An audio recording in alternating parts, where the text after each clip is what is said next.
अब तक जो भी डिस्कस हुआ उसके बारे में किसी को कोई सवाल है?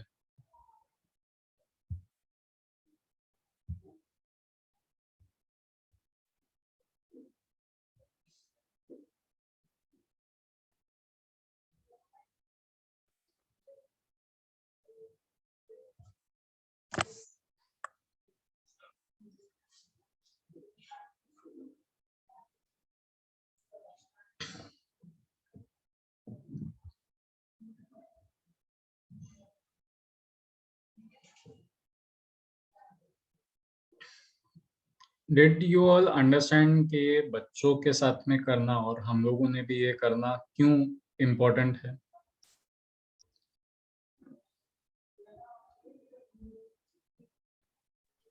ताकि उनके व्यूज वाइडर हो।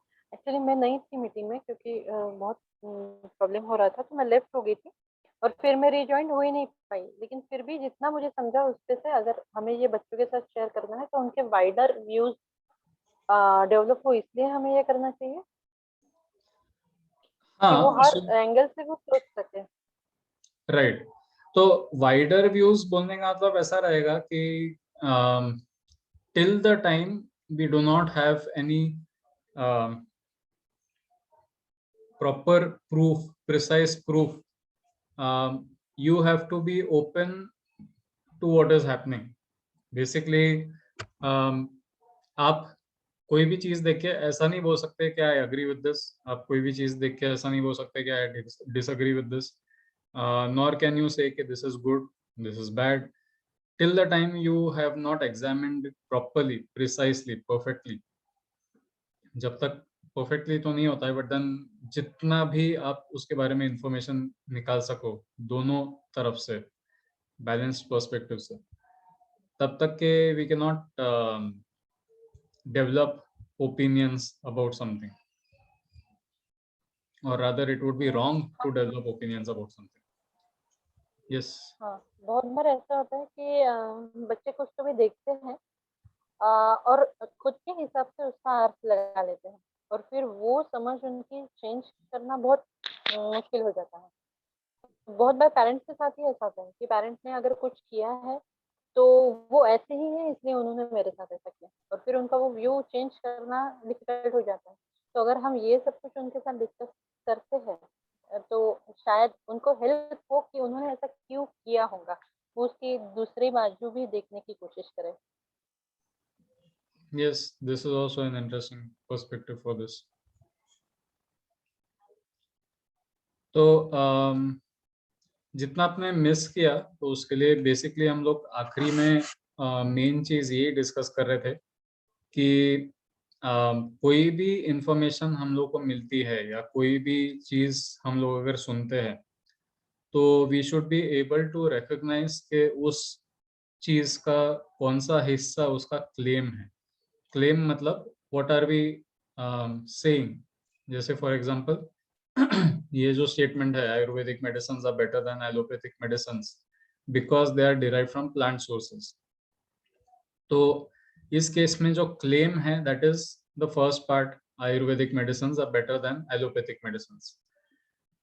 उसी के साथ साथ में उसका कौन सा हिस्सा जस्टिफिकेशन है, मतलब क्या उसको सपोर्ट कर रहा है, तो that is the because they are derive from plant sources, ये वाला पार्ट।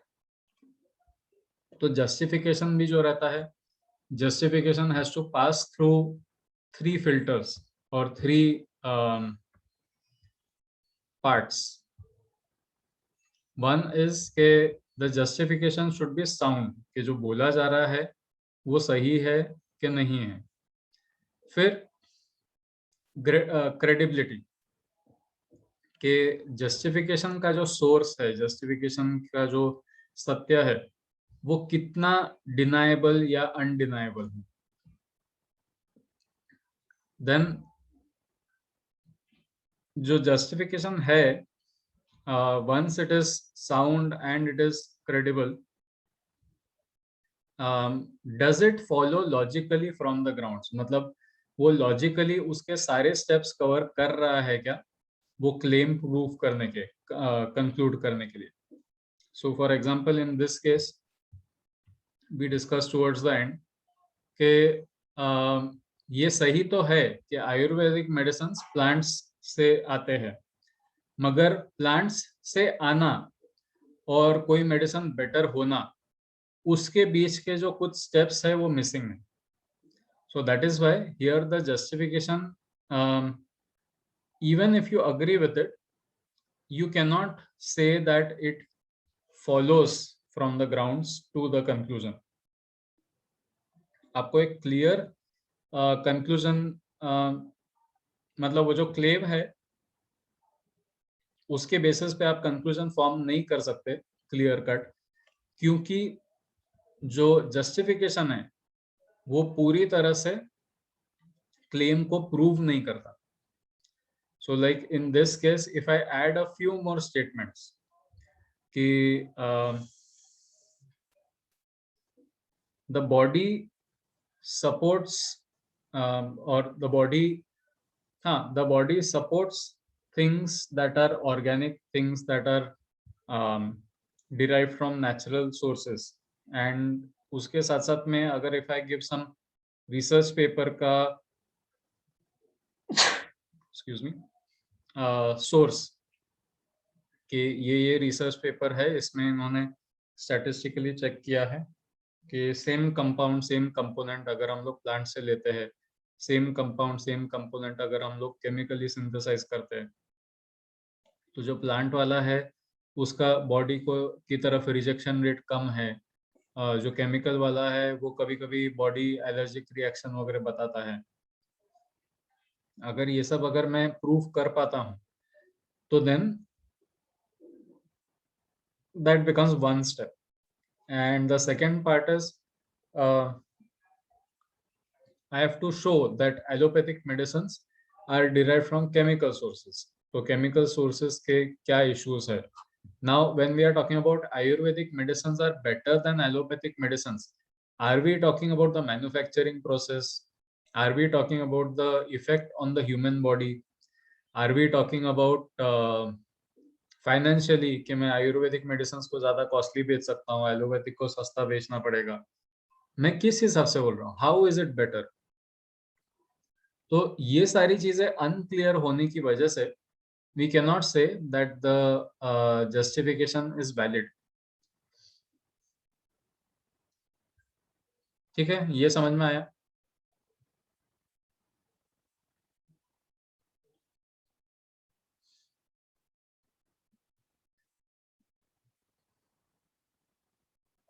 हाँ. नाउ इसमें एक थोड़ा सा जो एक्सेप्शन है, एक्सेप्शन मतलब थोड़ा सा जो एडिशन है, वो एडिशन कुछ ऐसा है कि यहाँ पर जस्टिफिकेशन में अगर कोई बात लिखी नहीं गई है, मगर आपको डायरेक्ट एक्सपीरियंस से पता है. डायरेक्ट एक्सपीरियंस मतलब ये नहीं कि मैंने पड़ोसी को देखा है या फिर ये सुना है या ये कॉमन नॉलेज है. नहीं, all that is not direct experience. Direct experience मतलब आपने किया है, आपको उसका रिजल्ट मिला है डायरेक्टली.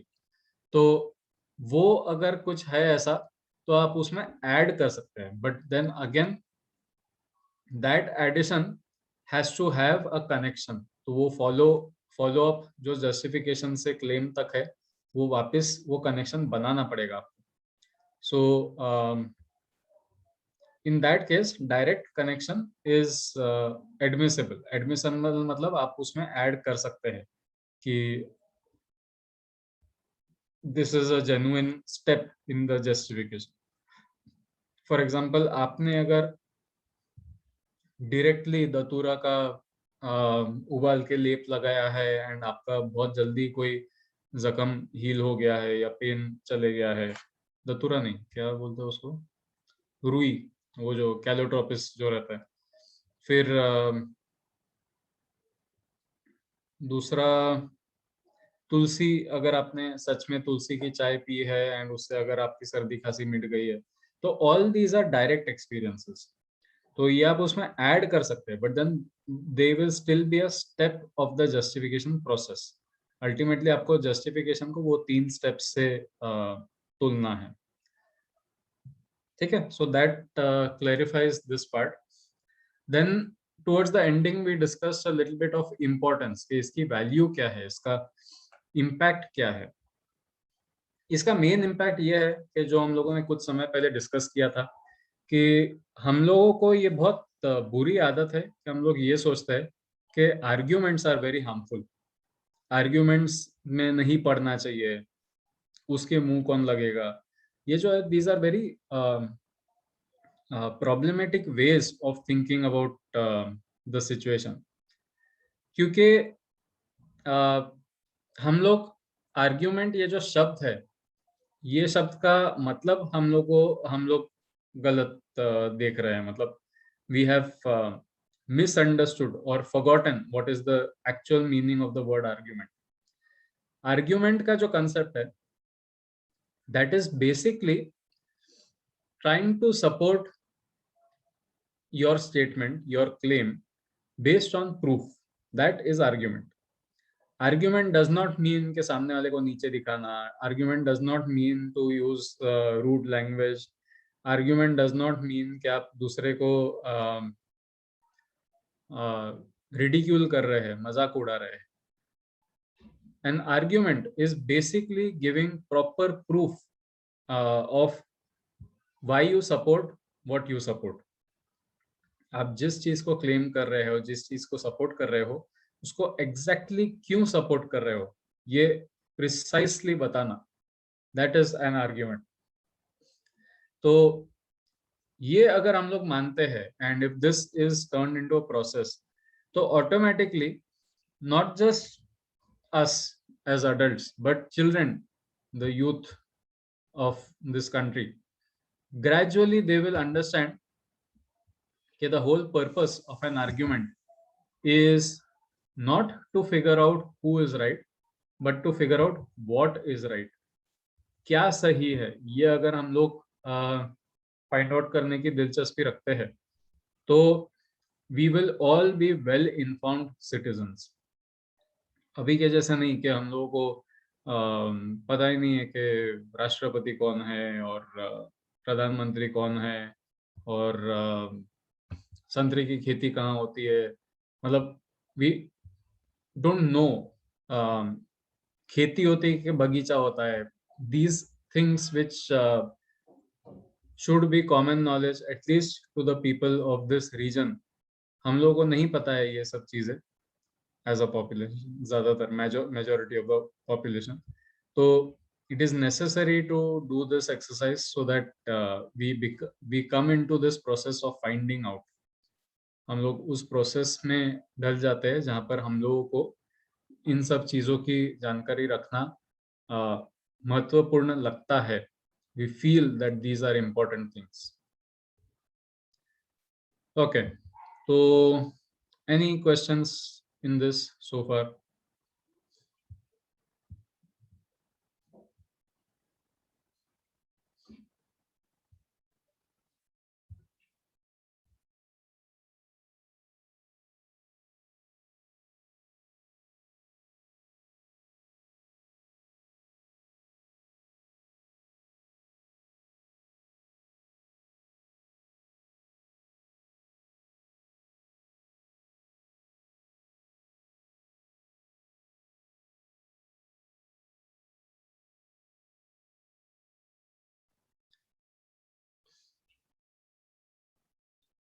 ये पूरा प्रोसेस समझ में आया? ये पूरे प्रोसेस में कहीं असंतुष्टि है, डिससैटिस्फैक्शन है?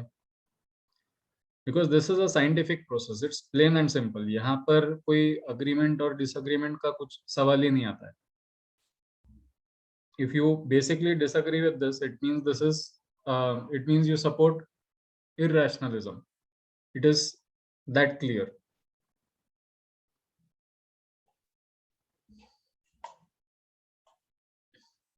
इसी के साथ साथ में एक इम्पैक्ट हम लोगों ने ये भी डिस्कस किया था कि अगर हम लोगों के आइडियाज इतने क्लियर है, तो हम लोग के आर्ग्यूमेंट्स भी इतने क्लियर रहेंगे.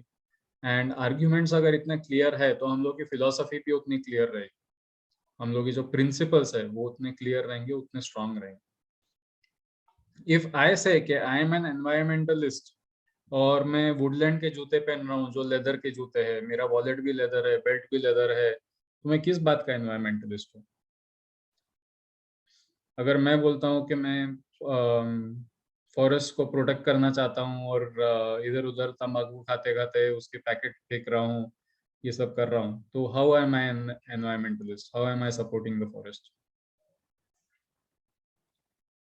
If I say that I am an animal rights activist, I support, sorry, I fight for the rights of animals, and मुझे सुबह ब्रेकफास्ट अंडे के सिवाय चलता ही नहीं है,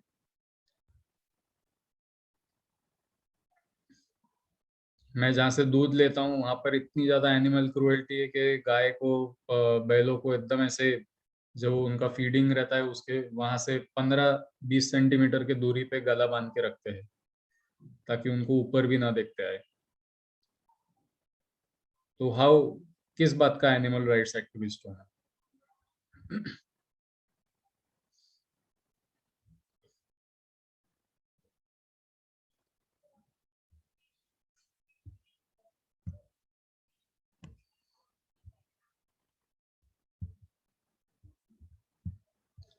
So this is why critical reading, critical thinking is very important. And इसी चीज को एक तो 21st सेंचुरी स्किल्स में बहुत हाई वैल्यू दी गई है, एंड सेकेंडली एनईपी में भी काफी जगह मेंशन किया गया है. So coming back to this part, curricular integration of essential subjects, skills and capacities.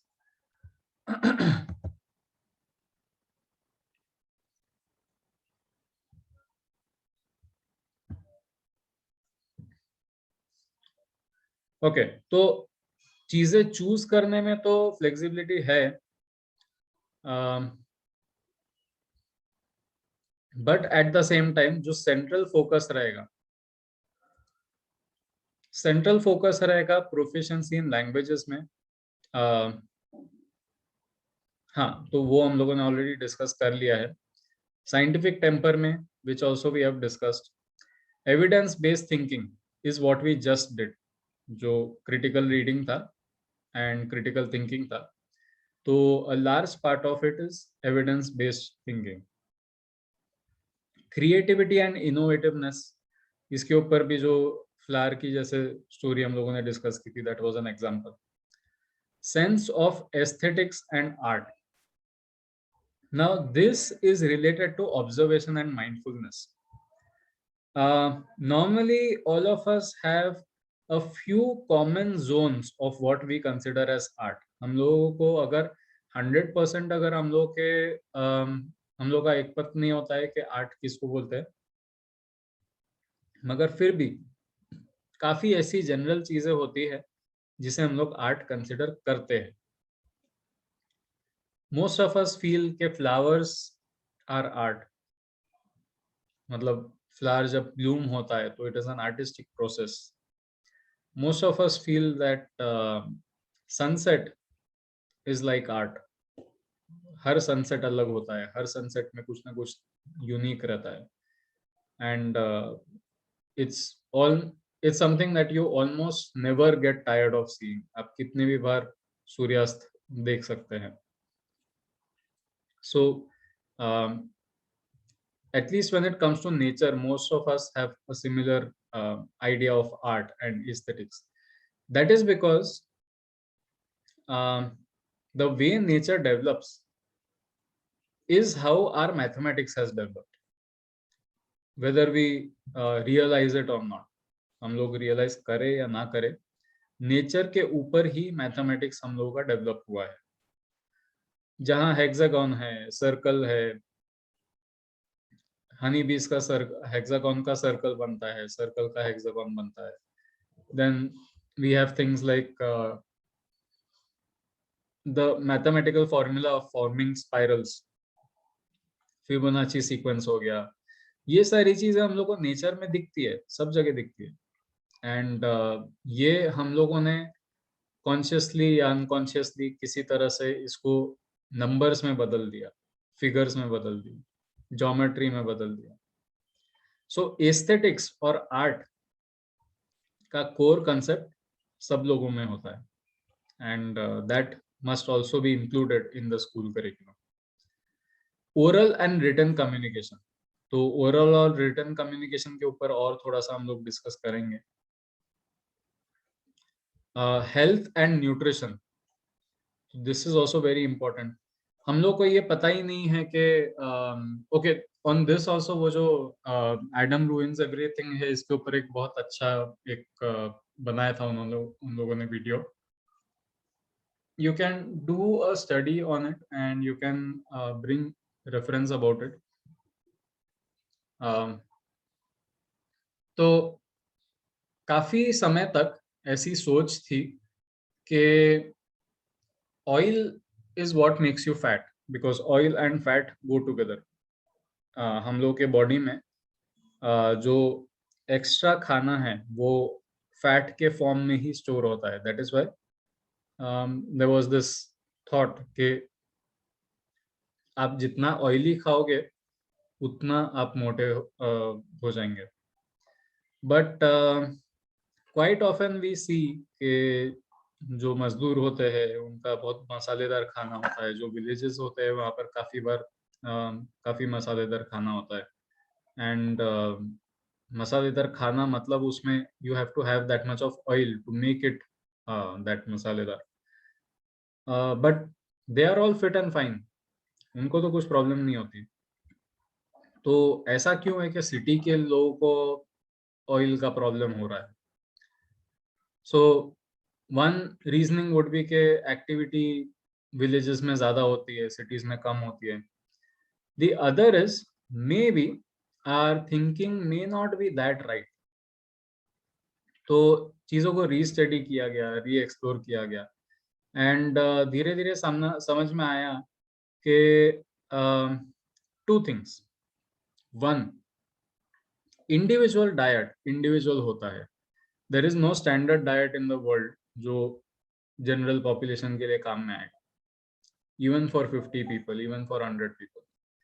तो इट इज वेरी नेसेसरी कि we study our food habits and develop our diet according to that. For doing this, what do we need? First of all, खुद का अगर diet develop करना है तो हम लोग को सबसे पहले क्या, किन चीजों की जरूरत होगी, किन स्किल्स की जरूरत होगी?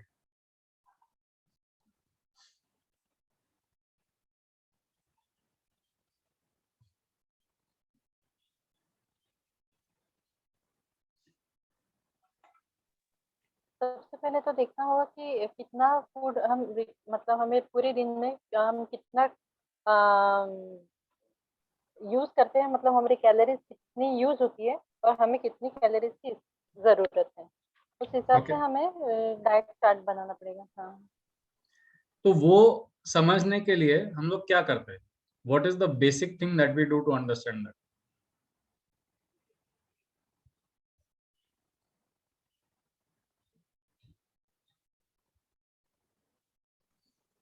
टाइम कैलकुलेट कर सकते हैं कि कितना वर्कआउट हो रहा है दिन में, हम कितने बैठकर काम करते हैं या वो तो थोड़ा कॉम्प्लिकेट हो गया, एक्सरसाइज होती है। उससे भी basic.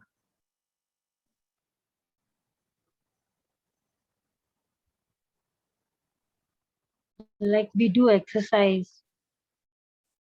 All that is said already, but that is too complicated. I want something even more basic than that.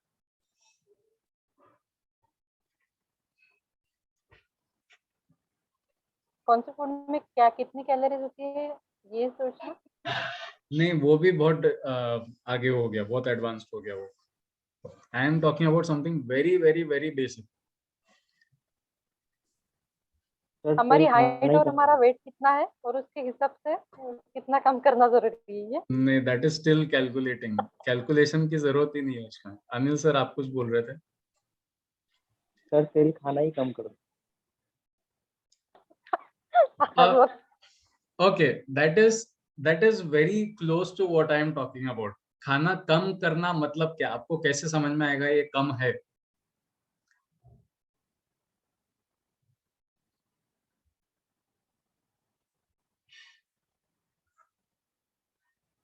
उनकी कैलोरीज रिक्वायरमेंट है बॉडी की, काउंटिंग ऑफ द कैलोरीज। नहीं, आप बहुत बहुत मैथमेटिकल सोच रहे हैं। ह्यूमन सोचिए। मेघना मैम आप कुछ बोल रहे थे? हाँ, मैंने कहा कि जितनी रिक्वायरमेंट है बॉडी की फूड की उतना नहीं खाना, मतलब कम खाना। हाँ, तो वो आपको कैसे समझ में आता है कि बॉडी की रिक्वायरमेंट इतनी है? अपनी भूख से। यस, भूख। पहले तो आइडेंटिफाई करना कि मेरी भूख सच में कहाँ तक जा रही है। अगर हम लोग को यही नहीं पता है कि भूख किसको बोलते हैं, क्रेविंग किसको बोलते हैं, हंगर किसको बोलते हैं, इन चीजों के बीच में अगर मुझे नापते नहीं आया, तो मैं आगे की प्रोसेस कैसे करूंगा? How will I understand how much food my body requires if I don't understand what is hunger and what is craving? तो ये समझने के लिए मुझे सबसे पहले डेवलप करना पड़ता है सेल्फ अवेयरनेस। सेल्फ अवेयरनेस के ऊपर अगर मैं काम करूँ तो अपने आप आई अंडरस्टैंड कि नहीं, मेरा पेट तो भर गया। अभी मेरा पेट अगर भर गया है तो मैं और खाऊंगा तो then that will be over eating by, because by the time that food reaches my throat and down into my stomach, it is already too late.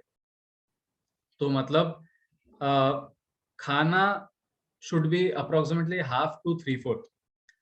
आपको अगर हाफ या थ्री फोर्थ फुल महसूस हो रहा है तो स्टॉप ईटिंग। तब जाके आपका जो आखिरी जो भी आप जो गले तक पहुंच गया है वो पेट तक जाएगा एंड वो फुल हो जाएगा।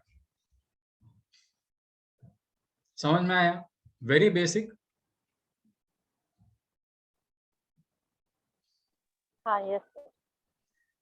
सो ये जो कंसेप्ट है, ये कंसेप्ट आजकल लोग उतना सोचते ही नहीं है। लोग ये सोचते हैं कि अरे ये डाइट इसके लिए काम करना है तो मुझे भी करना चाहिए, वो डाइट उसके लिए काम कर रहा है तो मुझे भी करना चाहिए। आधे से ज्यादा डाइट तो सेलिब्रिटीज देते हैं। सेलिब्रिटीज वो लोग होते हैं जो जिनको दिन में 3 घंटे एक्सरसाइज करने का समय रहता है, क्योंकि दैट इज देयर करियर। आपको समय होता है क्या दिन में 3-4 घंटे एक्सरसाइज करने का?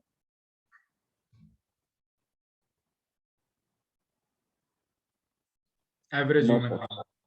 तो then who are we following? किसको फॉलो कर रहे हैं हम? So again here critical thinking, you have to have reference for what is working. वो न्यूट्रिशनिस्ट ने बोला है, वो डॉक्टर ने ऐसा बोला है, वो डॉक्टर कौन है, उसकी क्रेडिबिलिटी क्या है, उसने किस बेसिस पे बोला है, किसके लिए बोला है?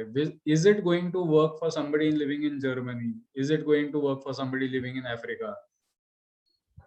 सो all these things are very necessary to understand. हम लोगों ने इस बात पे भी थोड़ी सी हल्की सी चर्चा की थी कि whether our body adapts to the crops that grow in our region और we grow the crops in a region based on what suits us.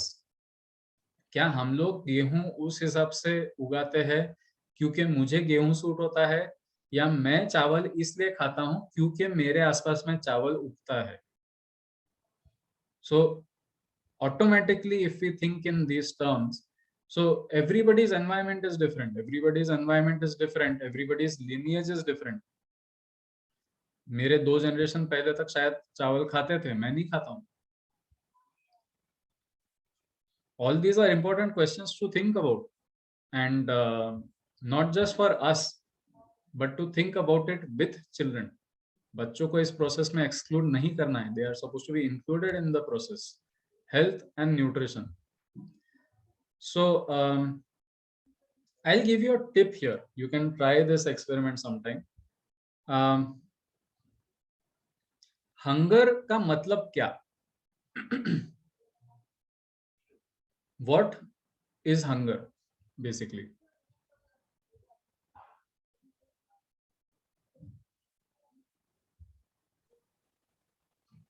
To earn something.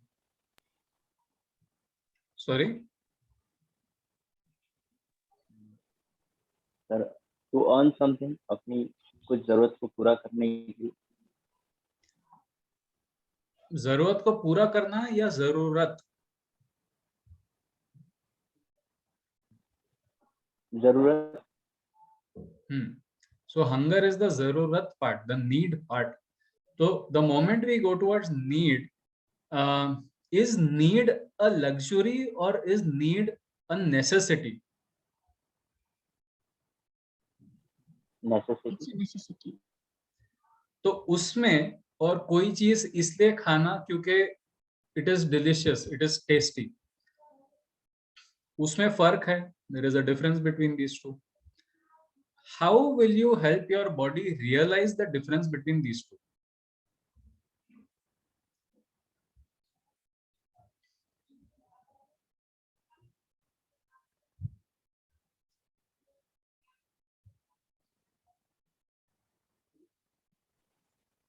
Sir हम जो अपने डाइट में रोज जो दाल चावल रोटी भाजी खाते हैं, तो वो डेली हमारा कंज्यूम होता है और बॉडी को उसकी हैबिट होती है कि किसी दिन अगर हम समझो किसी शादी में भी जाके कुछ स्पाइसेस या कुछ डिफरेंट खाते हैं, तो बॉडी एक अलग तरीके से रिएक्ट करती है. तो Okay. बॉडी को अपने आप पता चलता है कि आज कुछ और खाया है. So this is a very important way that was pointed out, जो आपने पॉइंट आउट किया कि बॉडी को ये बात समझ में आती है, and this is what we need to respect and this is what we need to listen to. So जो मैं एग्जांपल देने वाला था वो इसी लाइंस पर है. You can try this out. There are times जब आपको भूख लग जाती है कोई चीज देख के. होता है कि नहीं होता है? हाँ सर. होता है. But in a lot of cases ऐसा भी होता है कि आपको वो डिस्टिंक्शन, वो फर्क करना बहुत मुश्किल हो जाता है. करेक्ट? Yes sir. कि भूख किसको बोलते हैं और उस चीज के लिए भूख किसको बोलते हैं. सो वो जो उस चीज वाली जो भूख है, that is called craving. And जो एक्चुअल हंगर है, that is the bodies necessity, कि मेरा रोज का 2 चपाती दाल और सब्जी का कोटा है, तो मैं उससे अगर कम खाता हूं तो मुझे शाम को थोड़ी जल्दी भूख लग जाती है. That is hunger. बिकॉज भूख के समय दिमाग, मन ये नहीं बोलता है कि मुझे एग्जैक्टली क्या खाना है, मुझे आलू के पराठे ही खाने हैं, मुझे आलू के पराठे की भूख है. दैट इज नॉट भूख, दैट इज क्रेविंग. सो अगर आपको कुछ ऐसी स्पेसिफिक चीजें अगर मन में आ रही है, तो then that is craving, it is not hunger. That is one sign. Second sign, जब आपको ऐसा कुछ महसूस होता है तो थोड़ा सा पानी पी के देख लो. पानी पी के अगर वो चीज मिट जाती है, मतलब कुछ समय तक आपको कम भूख लगती है, that means it is genuine hunger. क्योंकि दैट मीन्स व्हाट, आप पानी पी रहे हैं, वो जा रहा है अंदर, it is going into your digestive system, पेट तक जा रहा है, एंड पेट में जो एसिड प्रोडक्शन बढ़ रहा है जिसकी वजह से आपको हंगर का सेंसेशन आता है, वो सेंसेशन कम हो रहा है. That means it is actual hunger. आपको जो पेट का जो एसिडिटी था वो कम हो रहा है पानी पीने से. That means you are actually hungry. तो उस समय पे आप कुछ थोड़ा सा खा सकते हैं. But if you are drinking water and पानी से वो भूख नहीं मिट रही है, that means it is craving, it is mental. ये फर्क समझ में आया?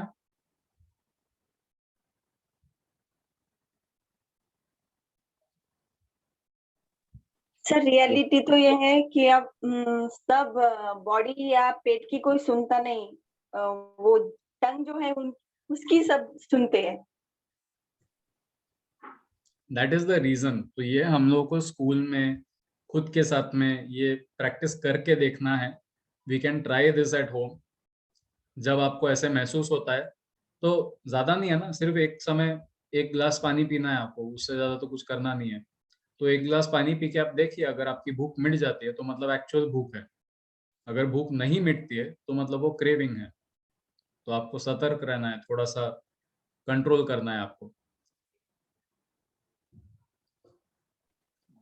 सर पानी पी के उस समय के लिए भूख तो मिट जाती है, लेकिन 1 घंटे बाद वो भूख और दुगनी स्पीड से बढ़ जाती है. हाँ, so that means it is hunger. पानी अगर आप पी रहे हैं और उससे अगर भूख मिट रही है तो मतलब आप अपने पेट की एसिडिटी को टेम्पररीली कंट्रोल कर रहे हैं। पेट में एसिडिटी कब आती है? जब आपका पेट खाली है, जब आपको भूख लगी है। सो पानी पी के अगर आपकी भूख मिट रही है, that means you are actually hungry, तो आपको खाना खाना चाहिए। अगर पानी पी के आपकी भूख नहीं मिट रही है तो वो गड़बड़ है, that means it is mental, तो वो क्रेविंग है, तो एट दैट टाइम आपने नहीं खाना चाहिए।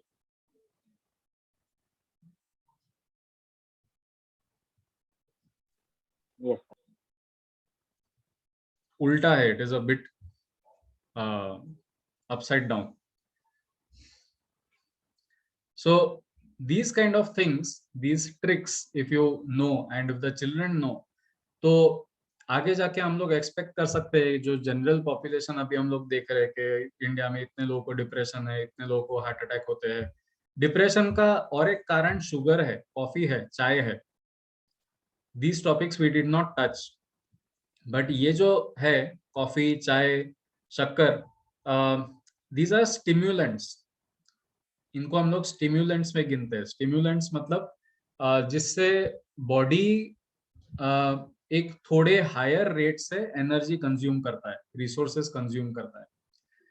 तो इट्स लाइक दिस, अगर आपके पास में एक मशीन है जो डीजल पे चलती है, वो मशीन को सपोज वो इतना आसानी से जलती नहीं है, it doesn't get destroyed that easily, and depending on what you give it, it will burn it, and वो उतने हिसाब से चलेगी।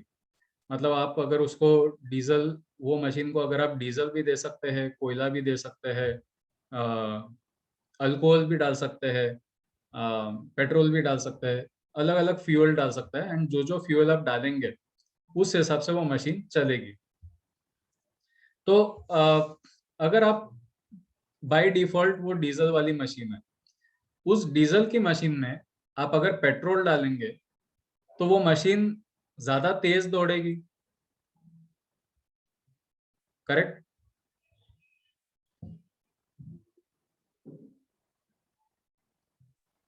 हाँ, Because diesel is tougher to burn and petrol is easier to burn. तो ऑटोमेटिकली वो machine अगर ऐसी है कि वो फ्यूल बदलने से वो टूटे नहीं, तो देन हम लोग डीजल के बदले में पेट्रोल डालेंगे तो वो ज्यादा तेज दौड़ेगी।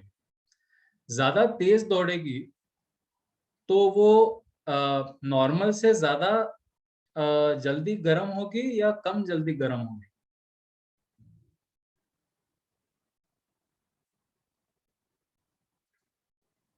जल्दी गर्म होंगी। सो हम लोग बॉडी के साथ में वही कर रहे हैं। जब हम लोग चाय पीते हैं, कॉफी पीते हैं, we are using our resources at a higher rate, and वो हायर रेट से रिसोर्सेज यूज होने के वजह से हम लोग की शरीर जल्दी जल्दी थक जाती है। एंड इन मोस्ट केसेस ये जो थकान है ये पहले तो फिजिकल होती है। पहले हम लोग इतना ज्यादा नोटिस नहीं करते हैं, पहले हम लोग को बहुत एनर्जेटिक लगता है, एंड धीरे धीरे दिन जैसे जैसे खत्म होता है हम लोग की एनर्जी जल्दी खत्म होती है। पहले तो बस यही नोटिस होता है, बट धीरे धीरे ये जो लैक ऑफ एनर्जी है, ये लैक ऑफ एनर्जी हम लोग को मेंटली भी अफेक्ट करती है, एंड मेंटली अफेक्ट करने के वजह से of course this is besides the addictive component. Addictive component भी रहता है कॉफी में, चाय में, शुगर में, काफी रहता है। So besides the addictive component हम लोग को मेंटली भी उस चीज की जरूरत महसूस होती है, एंड उस चीज की जरूरत महसूस होने के वजह से our mind, our brain becomes dependent on it, क्योंकि आपको धीरे धीरे ऐसा लगना शुरू हो जाता है कि इसके किक के वजह से, इसके एनर्जी के वजह इसके किक के बिना या इसके एनर्जी के बिना मेरा दिन शुरू ही नहीं हो सकता।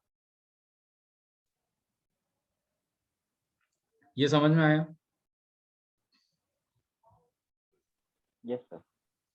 How many of us have heard this statement or how many of us have listened to this statement कि चाय के बिना तो दिन शुरू ही नहीं होता?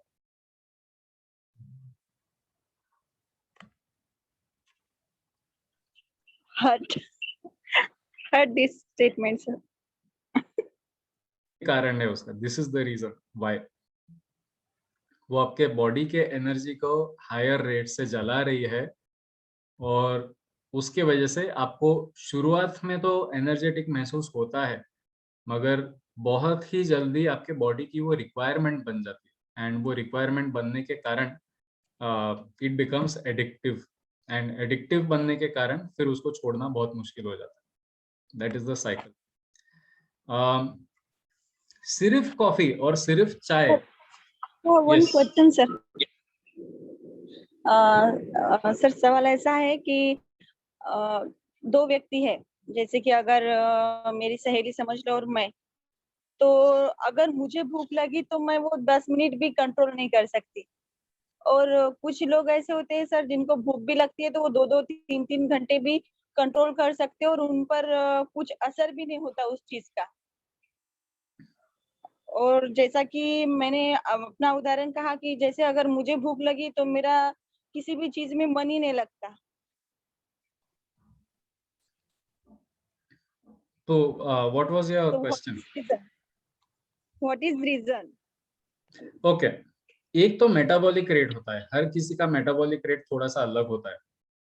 मेटाबॉलिक रेट मतलब जो रेट से आपकी बॉडी कोई चीज कंज्यूम कर रही है, रिसोर्सेज कंज्यूम कर रही है, आपने जो भी खाया है वो कितने जल्दी पचता है, वो कितने जल्दी एनर्जी में कन्वर्ट होता है, रिसोर्सेज में कन्वर्ट होता है, ताकि बॉडी उसको आगे और यूज कर सके।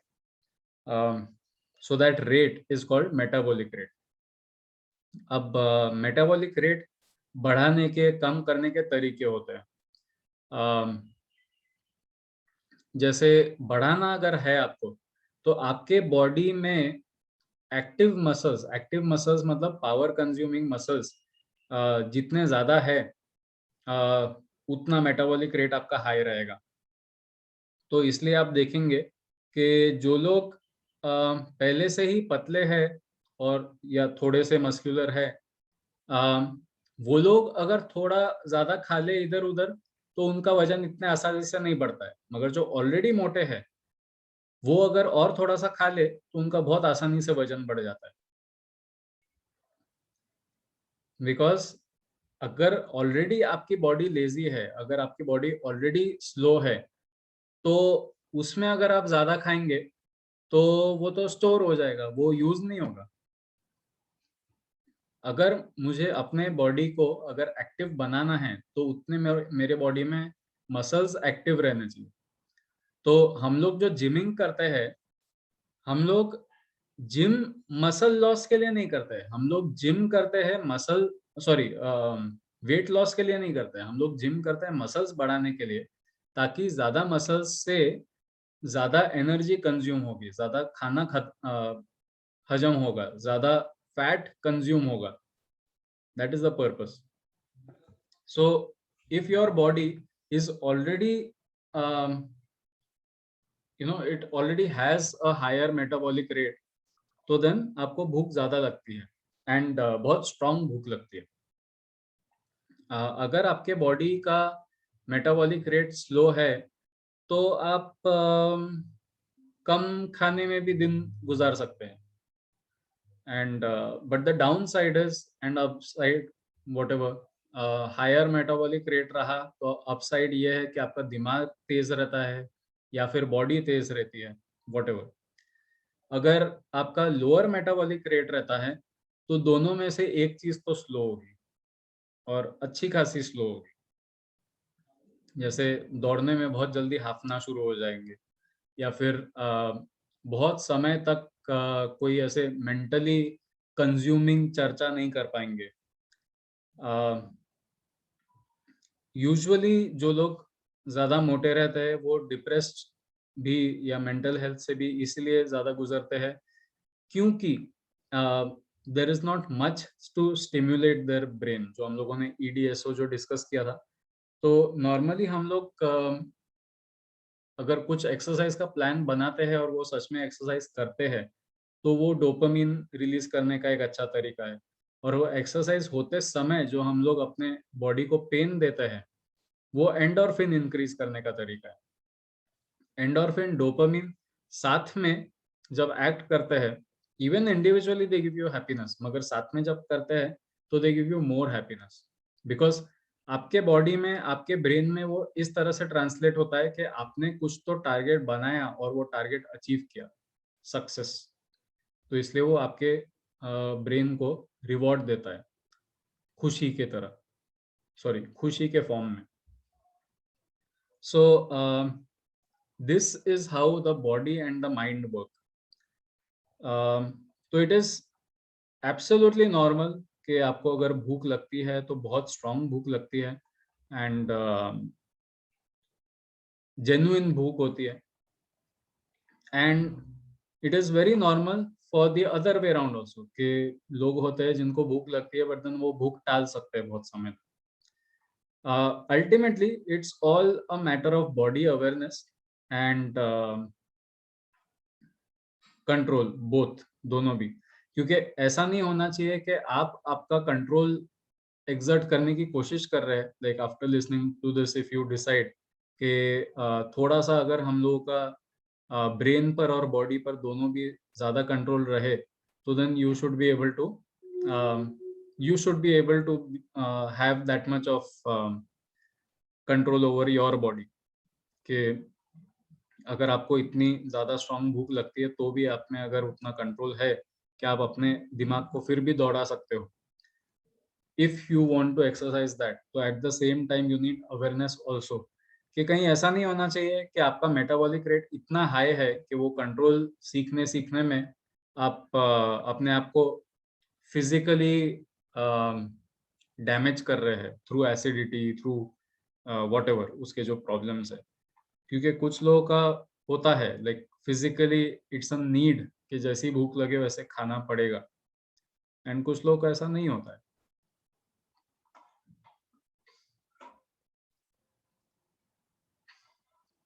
Does that answer the point? Yes, sir. So all these things are very necessary to study in school, क्योंकि स्कूल में अगर नहीं पढ़ाया गया तो देन उसका फायदा उठाने वाले बहुत लोग हैं दुनिया में। There are a lot of people, ये जो जितने भी जिम्स वगैरह है, साल भर के आपको 20-20 हजार के बिल्स लगाते हैं और फिर बाद में फिर कुछ नहीं होता है उसका फायदा, बिकॉज आप उनको जितना भी पैसा दे दो, आपका अगर सेल्फ अवेयरनेस ही कम है तो वो कुछ भी सजेशन दे दे वो आपके कुछ काम में ही नहीं आएगा, बिकॉज आपको पता ही नहीं है कि आपके बॉडी उन सजेशंस पे कैसे काम कर रही है। So ultimately it all comes down to self awareness. Then physical education, fitness, wellness, sports, ये सब चीजें all these are related. Sports में थोड़ा सा अलग है, वेयर डिसिप्लिन कम्स इन। तो डिसिप्लिन तो सभी जगह आता है, बट देन इस फॉर्म में वो फिजिकली मैनिफेस्ट होता है। लाइक अगर जैवलिन थ्रो है, मुझे अगर जैवलिन थ्रो सीखना है तो उसमें I have to discipline my body in such a way कि जितने भी मैं जैवलिन्स फेंकूं उसका बॉडी अलाइनमेंट, मोशन वगैरह हर बार, हर ट्रायल में उतना ही परफेक्ट हो, उतना ही फॉर्म में हो। हम लोग जो बोलते हैं काफी बार कि मैं फॉर्म में हूँ आज, मैं नहीं हूँ फॉर्म में आज, व्हाटएवर। तो हर थ्रो आपका उतना फॉर्म में रहना चाहिए, तब जाके आप उसको मैक्सिमम कैपेसिटी तक डेवलप कर सकेंगे। So that is why here discipline comes out in a physical form. Then collaboration and teamwork. तो collaboration and teamwork हम लोगों ने देखा था is one of the 21st century skills. तो ये प्रोजेक्ट के थ्रू हो सकता है, एक्टिविटीज के थ्रू हो सकता है, एनुअल डेज के थ्रू हो सकता है, असेंबलीज के थ्रू हो सकता है। ये this also needs to be one of the central focus in the class. Problem solving and logical reasoning. Problem solving हम लोग तब कर सकते हैं जब पहले तो प्रॉब्लम को ऑब्जर्व करें। तो ऑब्जर्व करने का एक नजरिया हम लोगों ने देख लिया, that is critical thinking and critical reading. The other one is observation. Observation जो हम लोगों ने कैंडल वाला किया था उस तरह से अगर आप प्रॉब्लम को डीपली ऑब्जर्व करेंगे, understanding each and every part of the problem, तो you will understand how to solve it. If you don't understand the problem at all, you will never know how to solve it. I'll give you an example for this. Europe में एक समय था जब child mortality rate was extremely high, like almost 80% or something like that. अगर 100 बच्चों का जन्म हो रहा है, उसमें से 80 बच्चे मरेंगे और 20 बच्चे बचेंगे. Can you imagine that? इतना हाई था मोर्टेलिटी रेट. तो उस समय पर people didn't know what was happening. 1-2 दिन बेचारा जीता है, एंड 1-2 दिन भी अगर बच गया तो बहुत अच्छा है, अदरवाइज बहुत हाई रेट से मोर्टेलिटी होती थी. They did a lot of research, medicine develop किए, प्रोसीजर्स डेवलप किए, बहुत कुछ किया, कुछ फायदा नहीं हुआ. ज्यादा से ज्यादा और 1-2 दिन बढ़ा सके वो. किसी ने तो भी बहुत somebody who was outside, मतलब मेडिकल फील्ड का नहीं, बट ऐसे ही कोई तो भी था, वो ऑब्जर्व कर रहा था वो प्रैक्टिस, एंड उसने कुछ डॉक्टर्स को बोला कि why don't you wash your hands? आप जब डिलीवरी करते हैं तो आप हाथ धो के फिर डिलीवरी क्यों नहीं करते? तो डॉक्टर्स उसके ऊपर हंस रहे थे कि हम लोग इतने साल से डिलीवरी कर रहे हैं, आपको क्या पता. मगर कुछ डॉक्टर्स ने सुनी और ट्राई किया, तो दे रियलाइज कि जिन हॉस्पिटल्स में ये हो रहा है, people are washing their hands for the delivery और फिर डिलीवरी ले रहे हैं, वहाँ पर बहुत फायदा हो रहा है. वहाँ पर मोर्टेलिटी एकदम से घट के 20-30% पे आ रही है. जहाँ पर वो 80% थी, 80% से 20-30% इज अ बिग जंप. तो they realize and they asked him, why did you say that? मतलब किस बेसिस पे आपने ये बोला कि हाथ धोना चाहिए करके? तो is that very straight forward कि अभी का जो समय है, this is not a very good time, war का समय है. आप उन्हीं हाथों से उन लोगों को ट्रीट कर रहे हैं जिनके हाथ पैर कट चुके हैं तलवार के वजह से, बारूद के वजह से, व्हाटएवर, फट चुके हैं बॉडीज के कुछ हद से, मतलब बॉम्ब्स के वजह से हाथ पैर फट गया है या व्हाटएवर. आप उनको ट्रीट करते हो. आप डेड बॉडीज को हैंडल कर रहे हैं, जो लोग वॉर में मर चुके हैं उनके डेड बॉडीज को हैंडल कर रहे हैं, और वही हाथों से आप डिलीवरी भी कर रहे हैं, तो कुछ तो गड़बड़ तो होगा ही. So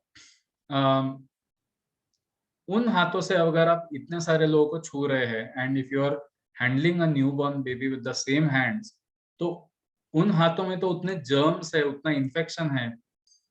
how will you ensure कि वो जर्म्स, वो इन्फेक्शन वो बच्चे को नहीं जाएंगे?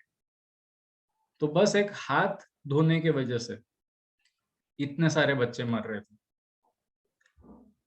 So this is how problem solving works. उसने सिर्फ ऑब्जर्व किया कि वो डॉक्टर क्या कर रहे हैं.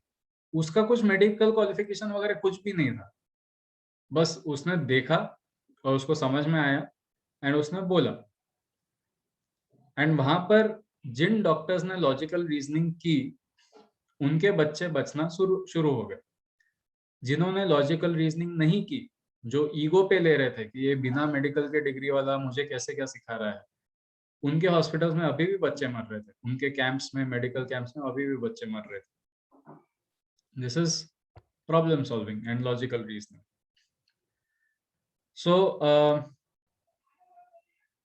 So yeah, this is the level of observation that we need for problem solving, besides the critical thinking part, besides the rational thinking part.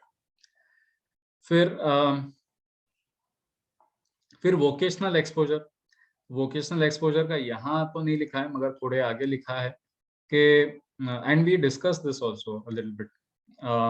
अब तक लोगों का वोकेशनल की तरफ सोचना यही है कि जिनको जॉब चाहिए, जिनको पैसों की जरूरत है, वो लोग वोकेशनल एजुकेशन कर रहे हैं. But that is not true. Vocational education इसलिए भी करना चाहिए कि आपके skills develop. Skills and education, although these are related, they are not the same thing. और ये समझना बहुत जरूरी बात है. और इसलिए वोकेशनल एक्सपोजर एंड स्किल्स ये एक्सपीरियंस करना बहुत जरूरी बात है. So that is one part. Then digital literacy, तो आईटी स्किल्स हो गए. फिर बाद में search engines. You know what are search engines? Yes sir. तो गूगल ये सब जो है, these are called search engines. तो जिन चीजों पर हम लोग सर्च करते हैं, ये सब कैसे काम करते हैं, ताकि you can find out the exact data that you need. All these things are necessary to understand. तो ये सब डिजिटल लिटरेसी में हो गया. फिर आगे कहीं है क्या? नहीं है. ओके. तो और एक चीज जो डिजिटल लिटरेसी में आएगी, जो हम लोग अपने आईटी के सेशन में इंक्लूड करेंगे, that is how to look for resources. मुझे अगर कोई प्रोजेक्ट करना है, तो प्रोजेक्ट के लिए अगर मुझे इमेजेस चाहिए, तो मैं किस तरह के इमेजेस यूज कर सकता हूँ, किस तरह के इमेजेस नहीं यूज कर सकता, कहाँ कॉपीराइट है, कहाँ नहीं है, कहाँ मुझे किसी का साइटेशन लेना पड़ेगा. साइटेशन लेना पड़ेगा मतलब आपको डिक्लेयर करना पड़ता है कि आपने इसका डेटा यूज किया है. कहाँ मैं साइटेशन नहीं यूज करूँ तो चलेगा. फ्री रिसोर्सेज किसको बोलते हैं. All these things they are necessary to understand.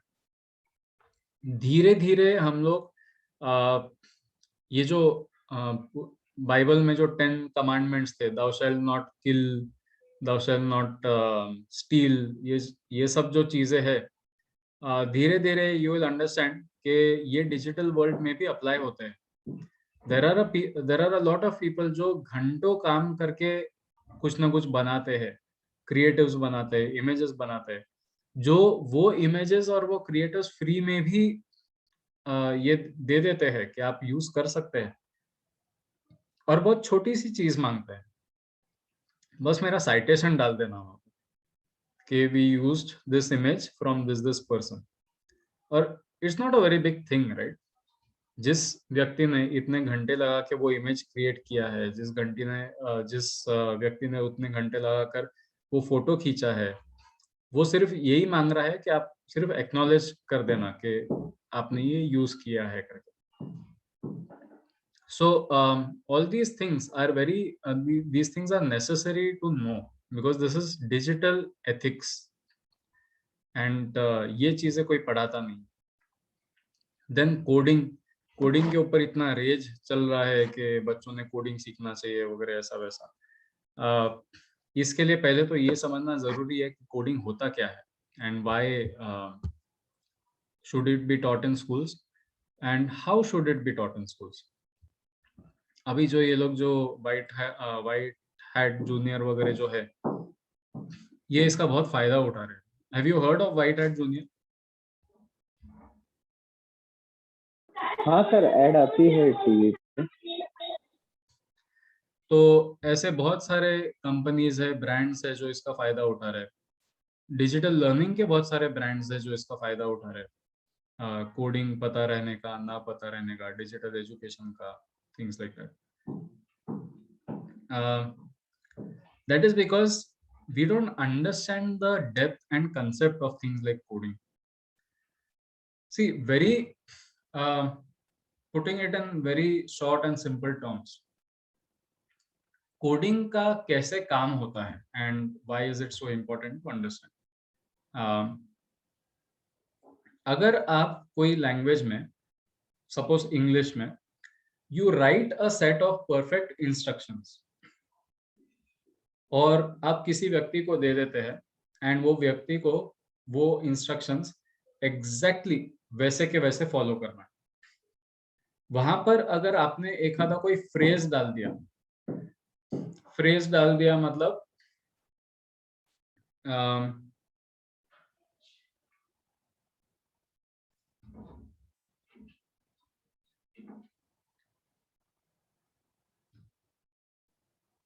हाँ, लाइक फॉर एग्जांपल, आपको किसी व्यक्ति को बराबर टर्न्स वगैरह लेके एक पर्टिकुलर डेस्टिनेशन पे पहुंचाना है और आपने उसको लिख के दिया है.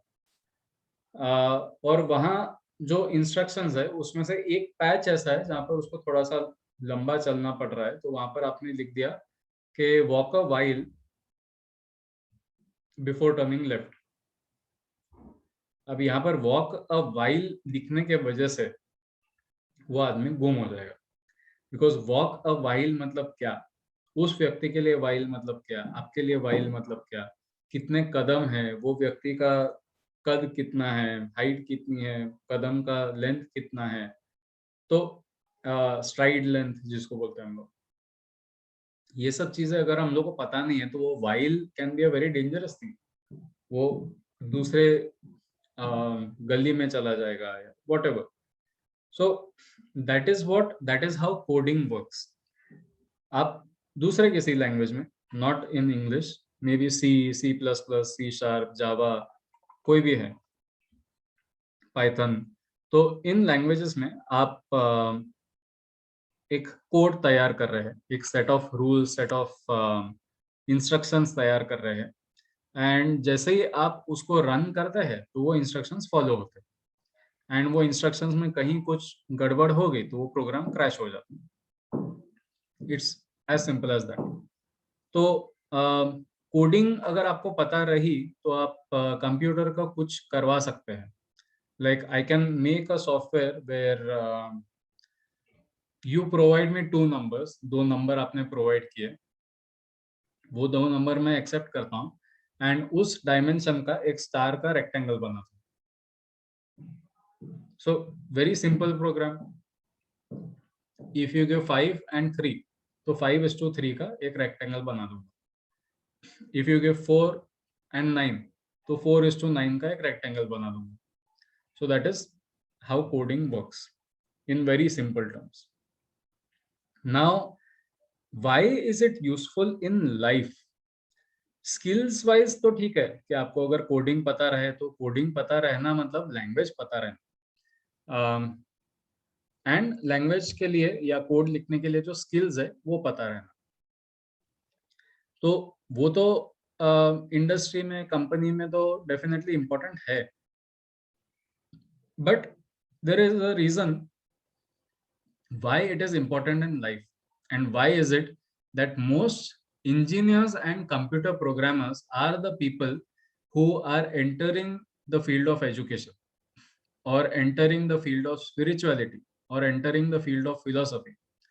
Why is it कि ज़्यादातर इंजीनियर्स ही ये फील्ड में उतर रहे हैं, जिनको बहुत जल्दी समझ में आ जा रहा है कि life is more than just a job, life is more than just settling down. Have you notice this pattern कि ज्यादातर इंजीनियर्स ही इस फील्ड में घुस रहे हैं?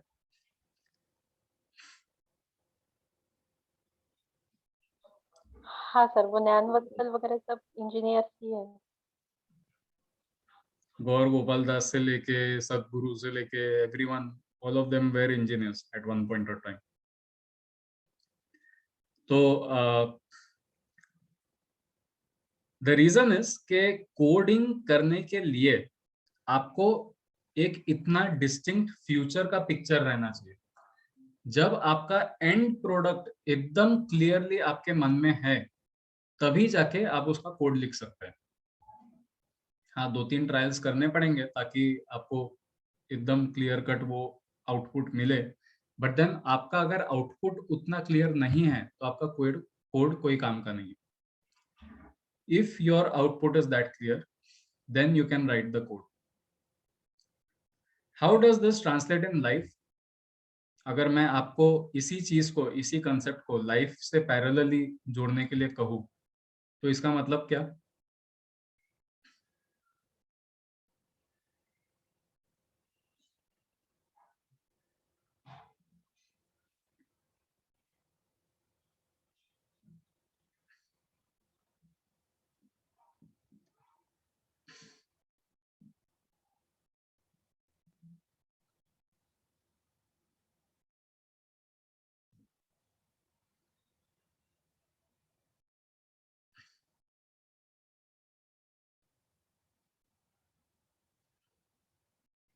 इस कंसेप्ट को अगर मुझे इंसानियत के साथ में लिंक करना है, तो उसका मतलब क्या होगा? नॉट श्योर, लेकिन किसी और के प्रॉब्लम्स परफेक्टली समझ जाना, अंडरस्टूड हो जाना। Okay, very good, that is one way to look about it. इसका कोई एक आंसर नहीं है, तो that is why I am asking this question.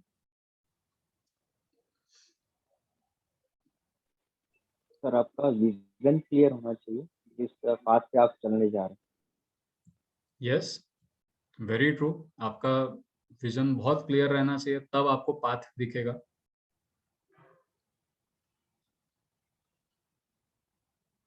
What else?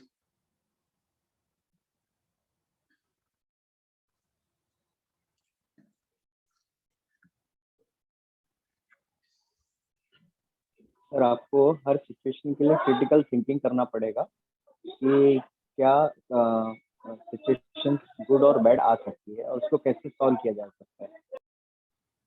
Yes, understanding every situation as a situation, फिर ये समझना कि वो सिचुएशन प्रोडक्टिव है, डिस्ट्रक्टिव है, फिर उस सिचुएशन पर एक्ट कैसे करना step wise in very precise ways, ये भी डेवलप होगा। तो ये डेवलप करने के लिए अगर मेरा पूरा ध्यान अगर ऐप डेवलप करने में है, या ये डेवलप करने में अगर मेरा पूरा ध्यान अगर इस पे है कि बस इसको एक्टिविटीज कैसे पूरी करना, तो इसका डेप्थ मुझे कभी समझ में आएगा क्या? इसके पीछे की फिलॉसफी जो है, इसके पीछे का जो वेट है, वो मुझे कभी समझ में आएगा क्या? नहीं, obvious No. not. That is the problem with most of these sites. Like example is White Hat Junior. I'm not trying to like make it an evil app, but then it's a process. हम लोग currently right now in the right now as it is, अभी जिस form में है, it could be harmful. Later on, once things are optimized, once everyone gets an idea कि इसको online सच में अगर करना है तो इफेक्टिवली कैसे करना, जैसे हम लोग भी ऑनलाइन क्लासेस एक्सप्लोर कर रहे हैं कि ऑनलाइन क्लासेस अगर हम लोग ले रहे हैं तो हम लोग जिस चीज से पहले डर रहे थे कि बच्चे बहुत ज्यादा गैजेट्स की तरफ दौड़ रहे हैं एंड चिपक रहे हैं गैजेट्स को, तो उसको कंस्ट्रक्टिवली कैसे यूज करना, if we use this as a, if we look at it as a problem instead of as an unsolvable situation, तो नई बातें पता चलती है, नई बातें सामने आती है। उसी तरह से White Hat Junior and other such organizations are also right now juvenile, they are in a process of growth, and in this process it is necessary to think rather than act.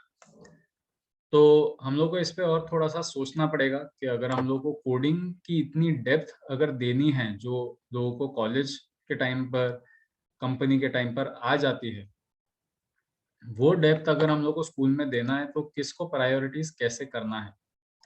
So coding and computational thinking, ये भी schools में introduce करना जरूरी है। Along with that, ethical and moral reasoning. See how they are very close to each other. Coding and computational thinking तो सीखना ही है, मगर इसका मतलब ये नहीं है कि आप बच्चे से रोबोट बना रहे हैं। इसका मतलब ये है कि आप रोबोट को भी इंसान बनाने वाले बच्चे बना रहे हैं। तो ethical and moral reasoning should still be taught and imbibed, inculcated in children. Knowledge and practice of human and constitutional values. तो कॉन्स्टिट्यूशनल वैल्यूज सिर्फ कॉन्स्टिट्यूशन में नहीं बंद रहने चाहिए, वो अपने प्रैक्टिस में आने चाहिए। जेंडर सेंसिटिविटी के ऊपर हम लोगों ने 2 दिन लिए पूरे, because it is that critical a topic. Right now हम लोगों को एक प्लेग की तरह वो डैमेज कर रहा है, जेंडर सेंसिटिविटी। एंड आप उंगलियां सिर्फ एक तरफ नहीं उठा सकते। What happened?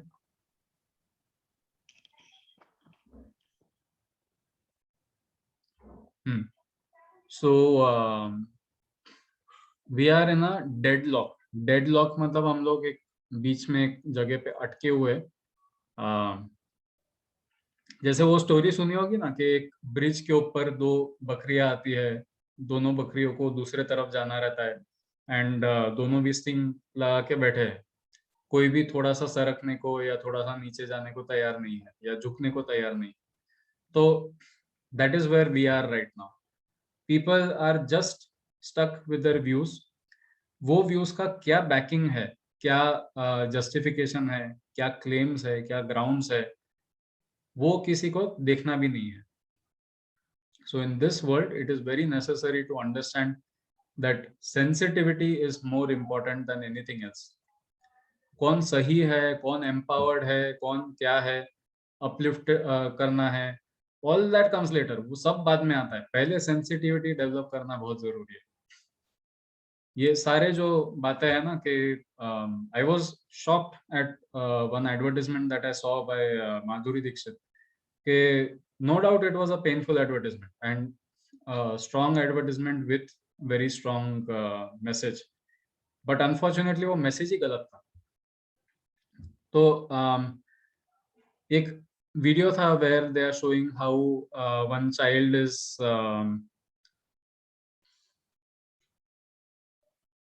is involved in some activities and वो बच्चा बड़ा होता है and वो then he is seen beating up his partner or something like that. तो उसका एंड मैसेज क्या रहता है कि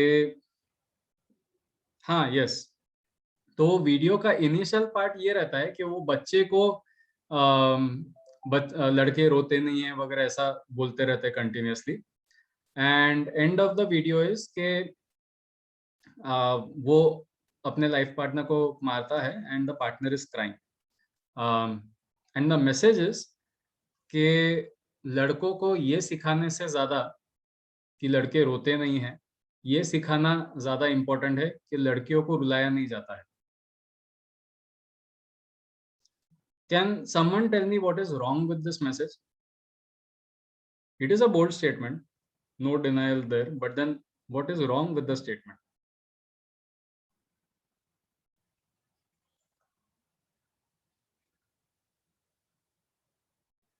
सर वो डोमेस्टिक वायलेंस के इसके लिए किया था शायद। डोमेस्टिक वायलेंस जो घर में होता है तो वो लड़का उसको बहुत मारता है उसकी वाइफ को, तो शी गेट्स बीटन अप और वो कुछ बोलती भी नहीं है। पता नहीं सर, रॉन्ग तो कुछ नहीं लगा, रुलाते नहीं है। हाँ जो think सर इसमें हम इनडायरेक्टली ये बता रहे हैं कि लड़कियों को डोमिनेट किया जाता है।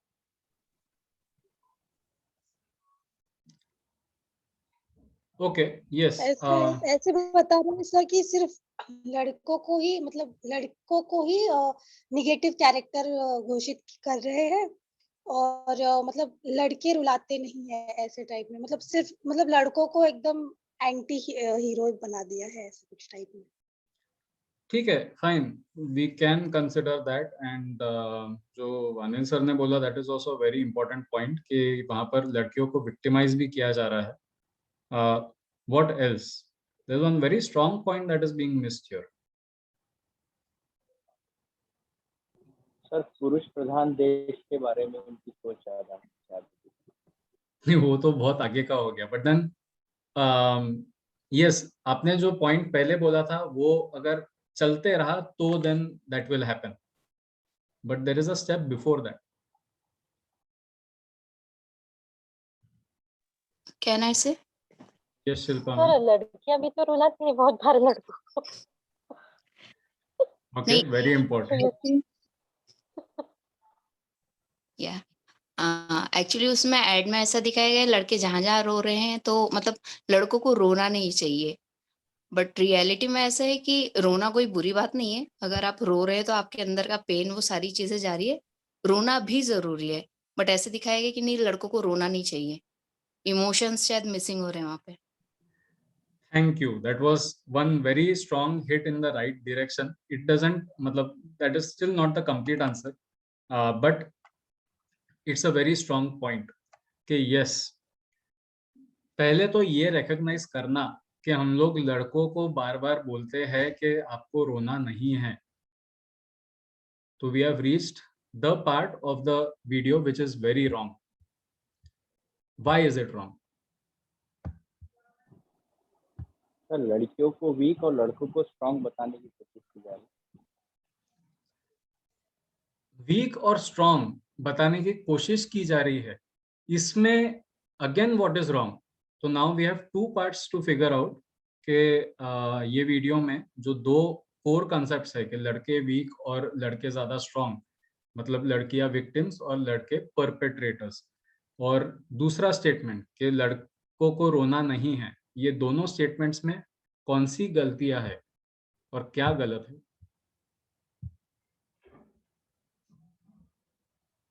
Sir inequality. Sorry, inequality sir. yes, inequality in what are women allowed to do and what are men not allowed to do according to this? Women are allowed to be emotionally weak. अगर ये statement है तो instead the statement should have been genders कि रुलाना नहीं चाहिए, मतलब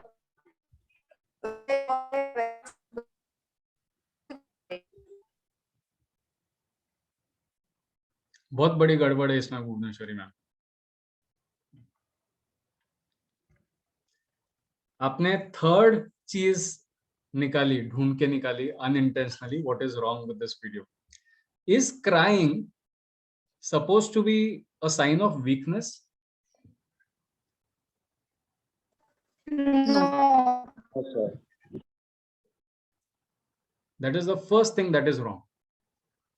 Secondly, ऐसा कहाँ लिखा गया है कि men और children, boys are not allowed to cry?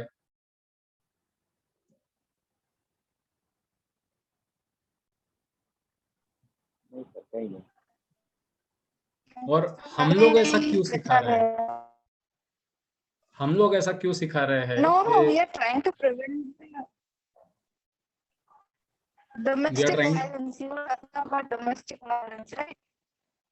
domestic violence is a result of what?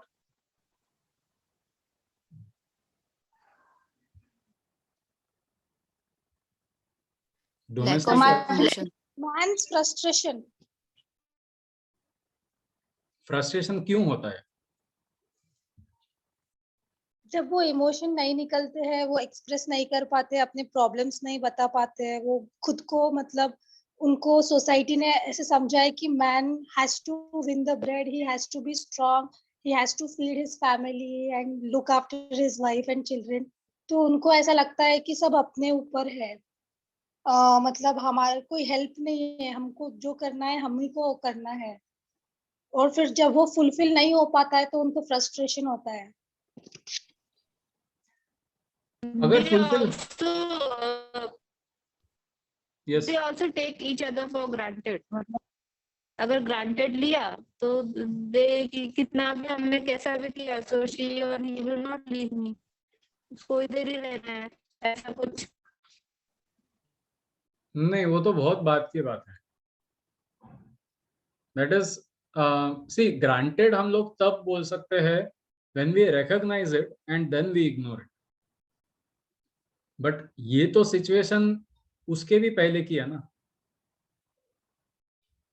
This is even before that, before thinking के वो अगर छोड़ना चाहे तो छोड़ सकती है, मगर उसमें उतनी ताकत नहीं है इसलिए वो नहीं छोड़ेगी. वो बहुत बात की बात है. That is a very long term thinking. But before that, जो आप ऐसा बोल रहे हैं कि you know gender roles है कि a woman is supposed to be like this, a man is supposed to be like this, and उसका frustration है. Frustration है, इसका मतलब क्या है?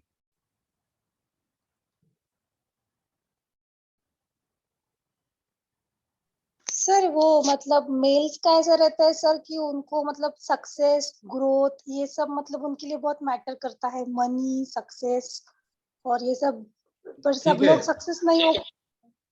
सी मैटर करता है satisfied with life. Okay, what part of you decides that you are satisfied with life or not? Is it the emotional part or the thinking part? Emotional. Sir हम उन्हें पूरा ब्लूम होने का चांस नहीं दे रहे, जैसे वो है वैसा हम Yes. उन्हें अपने हिसाब से ढालने की कोशिश करते हैं। हाँ Yes. जो रोल्स है, जो जेंडर रोल्स है, वो हम लोग अचीव कैसे करते हैं? We achieve it by killing sensitivity. हम लोग उस लड़के का की सेंसिटिविटी पहले ही मार दे रहे हैं and then we expect that child to be human. इंसानियत को तो पहले ही खत्म कर दिया, फिर बाद में हम लोग ये एक्सपेक्ट कर रहे हैं कि वो बच्चा इंसान रहे। कैसे कैसे इंसानियत के साथ में वो बिहेव करेगा, वाइफ के साथ में हो या किसी के भी साथ में हो? How will that humanity come if we have killed that humanity when the child was 5 years old?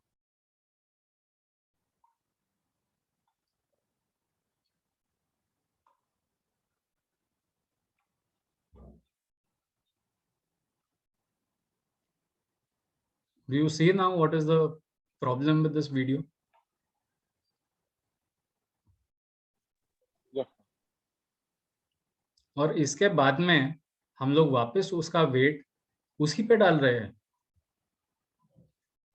कि not only are you not suppose to cry, मतलब आपको वैसे ही एक्सप्रेस करना अलाउड नहीं है, सेंसिटिव बनना अलाउड नहीं है, संवेदनशील बनना अलाउड नहीं है, साथ ही में आपको ये भी रिस्पॉन्सिबिलिटी लेनी है कि आपके जेंडर पर जो कलंक लगा है वो भी आपकी रिस्पॉन्सिबिलिटी है।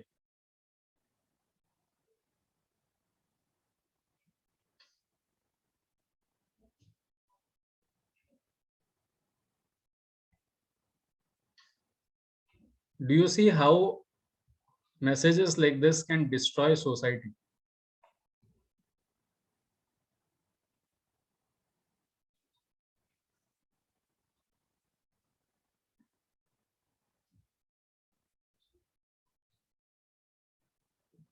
As a woman, when you heard about this advertisement, मैं अभी जो बोल रहा था या आपने भी अगर शायद देखा होगा ये ऐड, देखी होगी ऐड, तो पहली बार आपने जब ये ऐड देखा या देखी तो सबसे पहली बार आपके मन में क्या आया as a woman?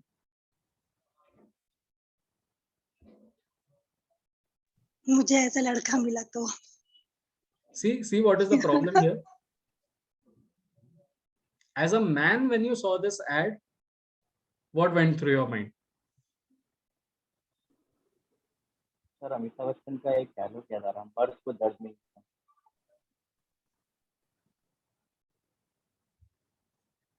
So these kind of things, when you see them and when you hear about them, तो आपको बहुत अच्छा लगता है, but then जैसे ही आप उस पर थोड़ा सा सोचना शुरू कर दो, you realize कि आज तो ठीक है, मगर ये अगर चलते रहा this kind of ads and this kind of a mentality, तो जितनी बची कुची इंसानियत है वो भी खत्म हो जाएगी अगले सालों, because you are basically killing off one gender. एक जेंडर की सारी सेंसिटिविटी आप खत्म कर दे रहे हो, जितनी बची कुची है वो भी।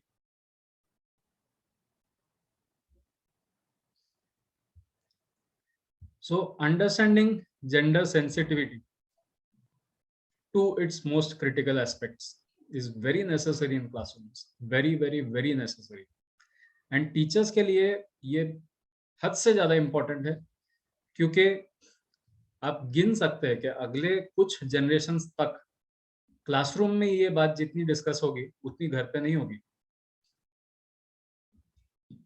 आपके बच्चों की जेंडर सेंसिटिविटी डेवलप करना अगले कुछ जनरेशंस तक सिर्फ आपके हाथ में है, दूसरा कोई उसके बारे में डिस्कस नहीं करने वाला।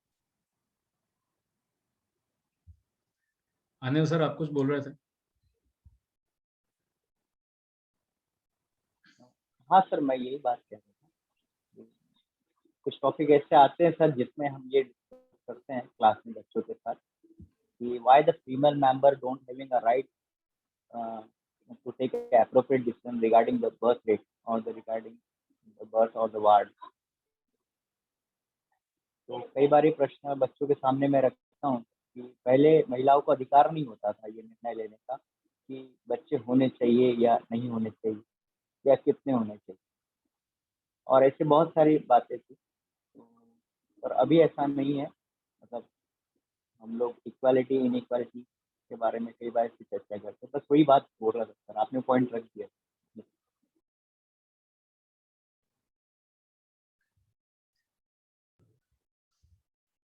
Besides this, fundamental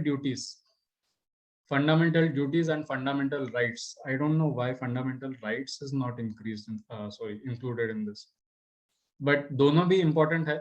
fundamental rights, fundamental duties, ये दोनों भी क्लास में लेना बहुत इंपॉर्टेंट रहेगा। Citizenship skills and values, citizenship skills and values includes the things that Bhuvaneshwari ma'am was saying के जो भी कॉन्स्टिट्यूशन वगैरह में है वो सब चीजें इंक्लूड करना बहुत जरूरी है।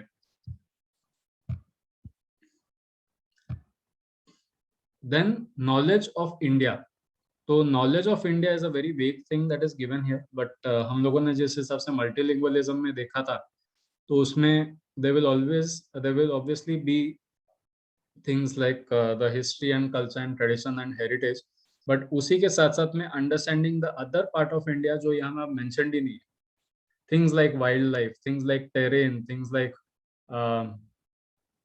the natural world, the natural blessing, the gift that India has, जो शायद ही दूसरे किसी कंट्री में है या शायद ही दूसरे किसी हिस्से में है वर्ल्ड के। सो ये सारी चीजें, these are also necessary to understand. Environmental awareness including water and resource conservation. Again, see the problem here, water and resource conservation. Resource मतलब क्या? पेड़, जंगल, जानवर, पक्षी, हम लोग के यूज के लिए है क्या? Are they sources for us for using things, making things? So water and resource conservation, sanitation, hygiene, current affairs and knowledge of critical issues facing local communities. तो local communities के भी बहुत सारे issues होते हैं, whether they are modern local communities like Dharavi and all, or they are traditional and old communities like the tribals, Adivasi. States, the country and the world. तो ये सारी चीजें क्लास में लेना ज्यादा इम्पोर्टेंट है। कैन यू इमेजिन कि ये सब चीजें अगर सेंट्रल फोकस है तो आगे जाके आपका क्लासरूम कितना बदलने वाला है?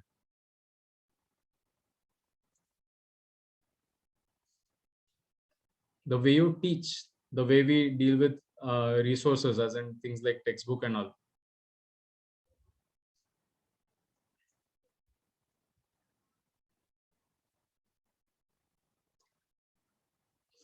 We'll stop today's session at this question कि ये सब चीजें अगर सेंट्रल फोकस में आएगी तो क्लासरूम में पढ़ाना कैसे होगा? How will the teaching happen in classrooms? What will we be teaching? We'll sit quietly for a minute and yes मेघना, उन्हें पढ़ाना नहीं पड़ेगा, वो हाँ वो खुद ही पढ़ेंगे, इतने मैच्योर्ड हो जाएंगे कि उन्हें हमें सिर्फ अगर वो कहीं अटके तो हमें गाइड करने का काम गिरेगा, बाकी वो खुद ही खुद के गोल्स वेरी क्लियरली देख पाएंगे। यस, सो सर हर चीज को सोचने, समझने और देखने का नजरिया उनका पूरा बदल जाएगा, या फिर जिस चीज को लेकर वो एक मेंटेलिटी सेट करके वो शायद राइट या रॉन्ग अपने माइंड में रखते थे, वो उनके कंसेप्ट क्लियर हो जाएंगे कि मैं क्या सही सोचता था या फिर क्या गलत था और मुझे किस वे में अब काम करना।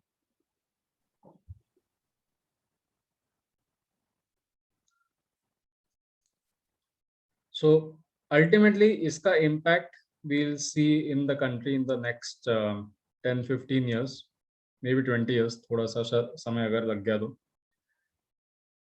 but definitely significant impact होगा जो भी हो.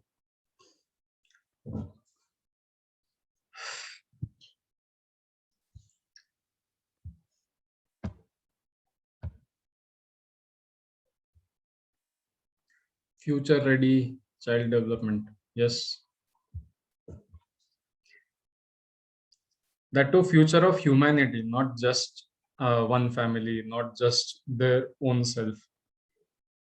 हम लोग नहीं, like I just mean हम लोग से society, समाज, we have a tendency of saying this future ready, but हम लोग जब future ready बोलते हैं तो किसके future की बात कर रहे हैं?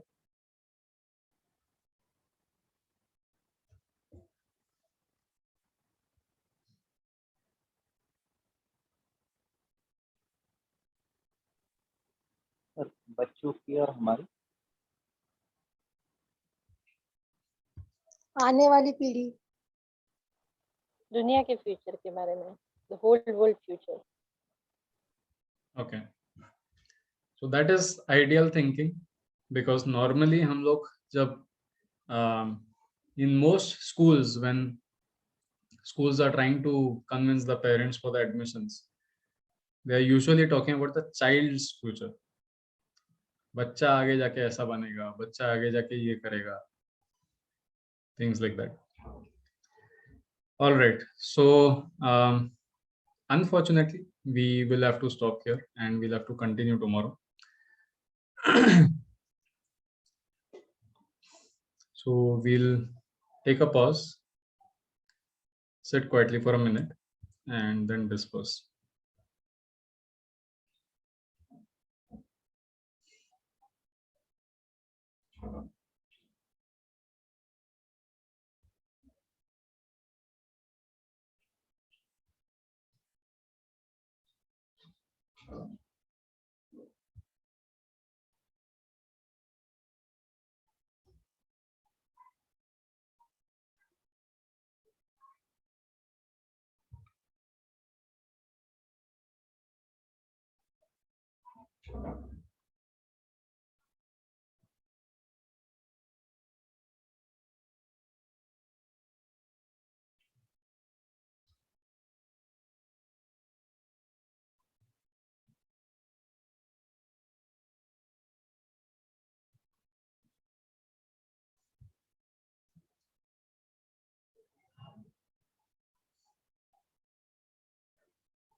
Thank you.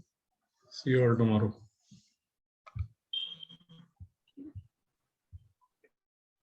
Thank you, sir. Bye.